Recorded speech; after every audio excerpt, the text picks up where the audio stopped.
कमसिन लड़के का अगवा और कत्ल के मुलजिम को मौत की सजा। तेलंगाना के महबूबाबाद डिस्ट्रिक्ट कोर्ट का सनसनीखेज फैसला। तेलंगाना के महबूबाबाद डिस्ट्रिक्ट कोर्ट ने 3 साल कबल दीक्षित रेड्डी नामी कमसिन लड़के के कत्ल के मामले में सनसनीखेज फैसला सुनाया है। इस कत्ल केस में मुलजिम मंदा सागर को मौत की सजा सुनाई गई।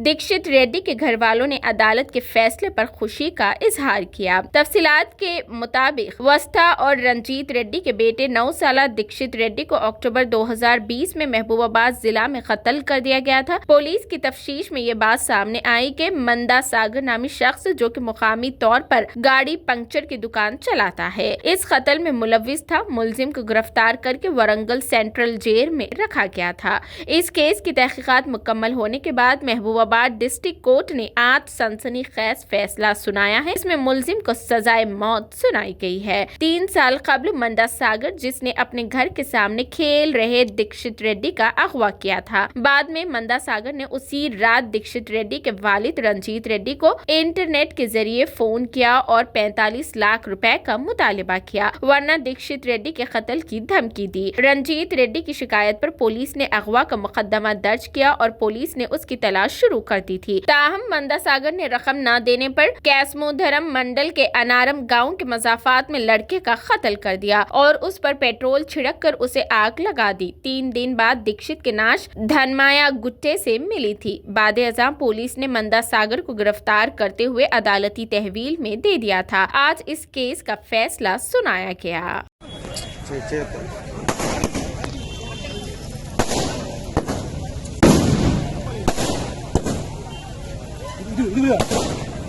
இது